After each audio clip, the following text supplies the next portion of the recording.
Most renowned for his gruesome role in Psycho, Anthony Perkins lives on in most of our minds as the iconic Norman Bates.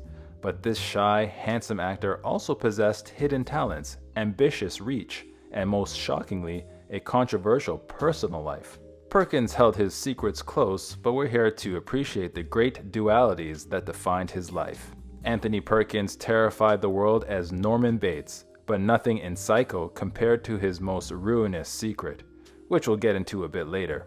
Born in New York in 1932, Anthony Perkins made his appearance the same year his famous father, Osgood Perkins, starred in Scarface. As an only child, Perkins grew exceedingly close to his mother, Janet Raine, but this closeness led to his deep-seated feelings of resentment towards his absent father.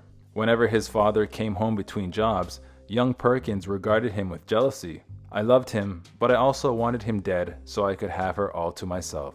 Swept up in his Oedipal angst, he had no idea that his darkest wishes were about to come true. When he was 5 years old, Perkins' father died suddenly from a heart attack. Racked with guilt, the young boy believed his violent wishes possessed the power to take his father's life. Osgood Perkins became a mythical figure, and every time his son saw him on screen, he came alive. Meanwhile, his relationship with his mother grew even closer, maybe even too close for comfort. With even more love to give, Perkins' mother smothered him with an adoration that bordered on inappropriate. "She was constantly touching and caressing me," he said. Soon, he no longer knew whether to desire or question his mother's attention. Seeking an escape, Perkins turned to his father's career for inspiration. Having heard glorious tales about his father's life as an actor, Perkins set his sights on a new goal: acting. His father enjoyed great freedoms, doing what he wanted when he wanted, and Perkins eyed this calling as a refuge from his repressed home life. At Rawlings College in Florida, Perkins honed his craft by starring in college productions such as The Importance of Being Earnest. In his freshman year, he shared stomping grounds with future stars such as Mr. Rogers and John Reardon. It was his last chapter of pure normalcy, the intern before colliding with fame. The bright lights were just around the corner. It's not easy to break into film, but Perkins managed to get a good foothold in his early 20s, landing a supporting role in The Actress and playing alongside Gene Simmons and Spencer Tracy. Just like his father, he bounced between two worlds, theater and Hollywood. Only a year after his Hollywood debut, Perkins made a splash on Broadway. He replaced John Kerr in the lead role of the play Tea and Sympathy and blew the critics away. Waves of adoration pooled around this new star, and in 1955, he won the Theatre World Award. After conquering the stage, he returned to film and became a well-known figure on the circuit. In 1956, Friendly Persuasion, a war drama directed by William Wyler, launched Perkins' acting career to the next level. Starring alongside Gary Cooper, his performance garnered him a Golden Globe Award for New Star of the Year, as well as an Academy Award nomination. This influx of popularity proved that he could be the next big thing. The award followed him back to Broadway, and the following year, he had a Tony Award nomination under his belt for Best Actor in Look Homeward, Angel. Ambitious and heartened by his early success, Perkins could do no wrong. It wasn't long before the music world saw potential in Perkins' talents. In addition to acting, he had even more tricks up his sleeve. By 1958, everyone expected great things from Anthony Perkins. Newsweek magazine said he was the heir to such frontrunners as Clark Gable and Gary Cooper. They had him pegged as the next leading man. Even The Hollywood Reporter called him the fastest rising star in Hollywood. For young Perkins, the future was a picture of glowing optimism. The world was his oyster, but the higher you rise, the further you have to fall. Perkins' first musical singles reflect Paramount's attempt to mold him into the next teen idol, an album of fun doo-wops that boasted fluffy titles such as The Prettiest Girl in School and When School Starts Again. He even reached number 24 on the pop charts for his lighthearted hit, Moonlight Swim. But Perkins had serious intentions for his music career, and his following albums demonstrated an impressive range. From popular music to jazz, he traversed multiple avenues, but his calming vocals truly soared in crooning covers such as The More I See You. Perkins also spoke French fluently and recorded an entire French album, But it wasn't all sunshine and roses. With competition looming at every corner, he felt incredibly insecure about the quality of his voice. After hearing his soft jazz renditions, Perkins felt dejected.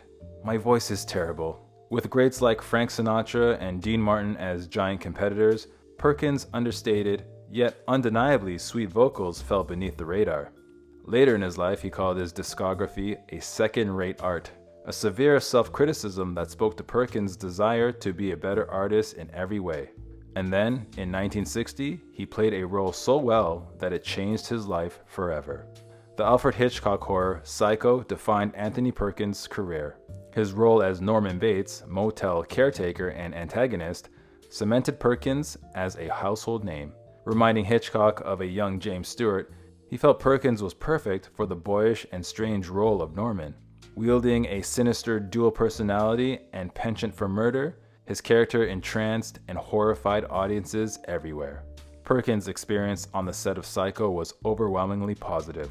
Fostering a camaraderie with Hitchcock, Perkins felt that his director really appreciated his input. On one occasion, Hitchcock gave Perkins a couple $100 and told him to pick out Norman's outfit, a gesture that made the actor feel greatly involved in the creation of his character. Psycho's most iconic and memorable moment is the shower scene where Norman Bates murders Janet Leigh's character. For the rest of his life, audiences associated this horrific scene with Perkins, but there's something most people don't know about that legendary scene. The irony of it all was that it wasn't actually Perkins in the scene, it was his double. That means that when Perkins viewed the final cut of the film, he experienced the scene with fresh eyes and was utterly terrified. Psycho was an overwhelming success, raking in 50 times its production budget. Perkins' performance significantly lent to the film's triumph at the box office, as well as its many Academy Award nominations. It wasn't a flash in the pan either. Today, it's regarded as one of the best films of all time. But despite his success on the big screen, Perkins wasn't quite as prolific in the romance arena. Perkins stayed single until well into his 30s. He fended off romantic advances left, right, and center. Leading ladies such as Brigitte Bardot, Sophia Loren, and Jane Fonda showed interest in the wiry, handsome actor to no avail. He rejected them all. On one occasion, he even admitted to preferring death to voluntary intimacy with a woman. For most people, a night spent with a beautiful celebrity might be a common fantasy. But not for Anthony Perkins. When Brigitte Bardot invited Perkins to her penthouse, his fear clouded every thought. Sooner than get closer to her, I would have crashed through the window and fallen to the pavement 10 stories below. And what was his reason? Well, that was his best kept secret. Being gay in a prejudiced industry, a prejudiced world, kept Perkins from openly admitting his attraction to men. His movie company set him up on dates with pretty actresses, publicity stunts constructed to upkeep his picture-perfect facade, and the secret stayed hidden. Meanwhile, Perkins did everything in his power to fit the mold. He even did something that challenged his natural desires. Perkins loved his work and knew that coming out in the 1950s was impossible, especially as a public figure. It would destroy his career. Instead, he tried psychotherapy in an attempt to eradicate his desires, keeping his trysts completely hidden. The 1950s was a dangerous era for Perkins to be his authentic self, but it didn't stop him from falling in love behind closed doors. In 1956, 4 years before Psycho, Perkins set his eyes on teenage heartthrob Tab Hunter. Blonde, blue-eyed, and stunning in every way. They met innocently at the pool of Chateau Marmont, and their romance blossomed undercover. In order to upkeep their vigilant discretion, they often went to creative lengths for the sake of their affair. Together, the two lovers went on double dates with other Hollywood starlets, providing delicious fodder for media magazines. When dinner was over, Perkins and Hunter headed home together instead of with their respective dates. To their friends, they were simply college buddies. To their production companies, it was another story. Paramount wasn't in favor of Hunter's love life ruining his glossy image.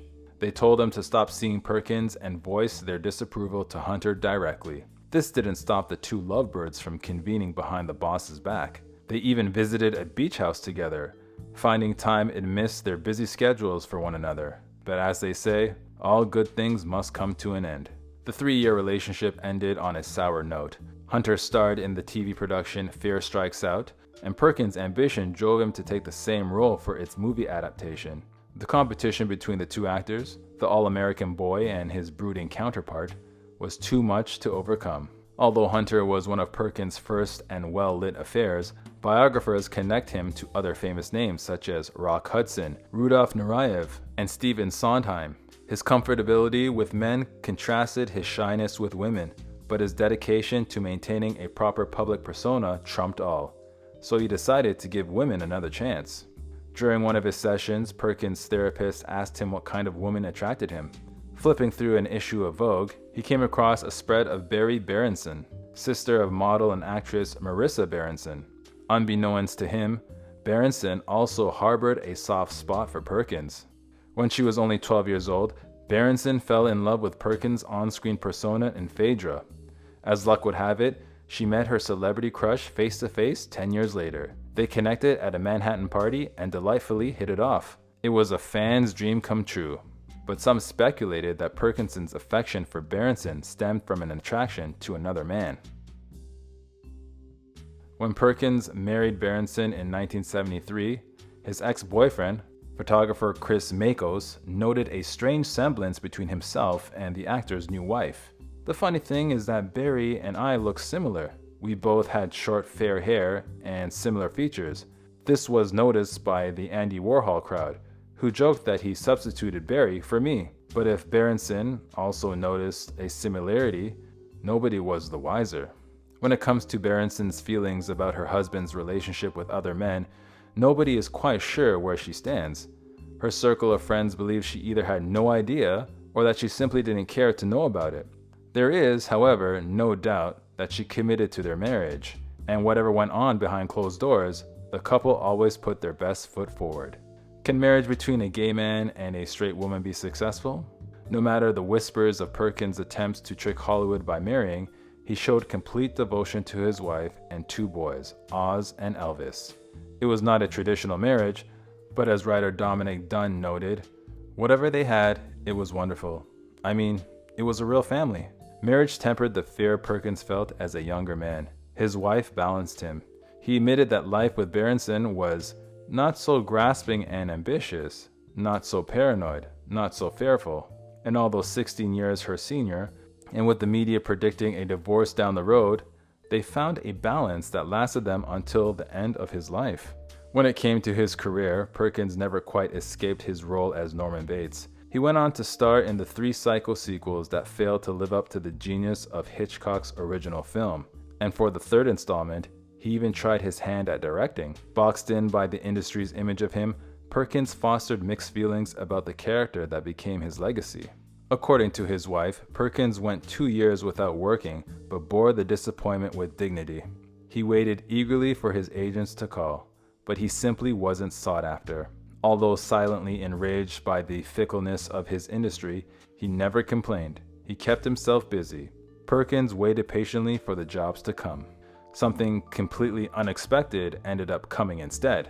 Every public figure is more than the public's perception of them. When Anthony Perkins passed away in 1992, the inscription on his urn spoke greatly to everything he strove to be. Don't fence me in. He was more than his illness and the famous roles he inhabited. And due to his deeply private nature, there is still so much that we'll never know. Less than a decade later, Perkins' widow, Barry Berenson, tragically died on American Airlines Flight 11 on September 11, 2001. She was aboard the hijacked plane steered into the North Tower of the World Trade Center. Both Perkins and Berenson are survived by their sons. Like father, like son. Just as Perkins followed in his father's footsteps, so do his own sons. Osgood, also known as Oz, pursued acting. His very first role was young Norman Bates in Psycho 2, and for a moment in time, he stood in his father's shoes. Meanwhile, younger son Elvis inherited more of Perkins' musical side and is now a musician. If anything is true, it's that Perkins had an unquenchable thirst for life. He was consistently looking forward, learning and improving, trying new things. In 1983, he captured this sentiment beautifully. It's satisfying to have grown from where I was to where I am, but there is so much growing still to be done. As long as I live, I'll be cleaning the past out of my mind, Getting rid of those old cassettes I play over and over. My memories, my beliefs. I want to keep up with my life. Live it so completely that when death comes like a thief in the night, there'll be nothing left for him to steal. Nobody close to Perkins is willing to divulge anything regarding his fidelity or whether he had affairs with men throughout his marriage. His friends were resolutely loyal to his privacy. However, when he was 58, a strange series of events occurred that led Perkins to a devastating discovery, one with the power to topple not only his marriage, but the foundation of his entire life. When the Inquirer, a tabloid paper, published a story claiming that Perkins had HIV, nobody took it too seriously, except maybe for Perkins himself. Completely thrown by the media's claim, he went for tests to find out the truth. When the results proved positive, he realized that the Inquirer must have gained access to this confidential information before he did. When a salacious story is on the table, morals have a funny way of flying out the window. Here's what happened. When Perkins visited the hospital for treatment regarding a facial palsy, someone with access to his blood samples tested it for HIV and leaked the positive results to the paper. Already a seasoned pro in the secrets domain, Perkins was ready to hide his newest, most ruinous secret of all. As a devoted wife and mother, Barry Berenson was no doubt heartbroken by the news of her husband's diagnosis. But she was also terrified for herself and her children. Over the next 2 years, she went for testing multiple times and, thankfully, received negative results every time. With sad confusion and bafflement, she said, "I don't understand any of this. I don't understand this disease at all." As we know, anything that could hurt Perkins' career remained concealed beneath the surface.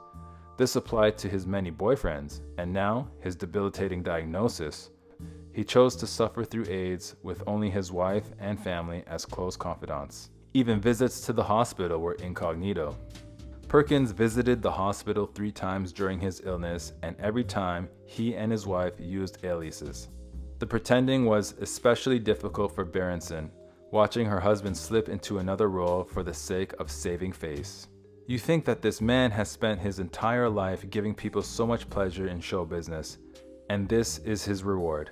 He can't even be himself at the end. During his final days, Perkins illuminated the reason for his silence. He spoke directly to his sons about his decision to keep his illness a secret.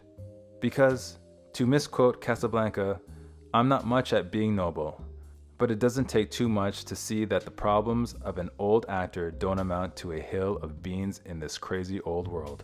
And in the end, it was his experience with AIDS that completely changed his perspective on life. One of life's great ironies is that illness and loss often unleash a greater appreciation for living. As someone who always prioritized his career, Perkins' run-in with terminal illness taught him one of the greatest lessons of all.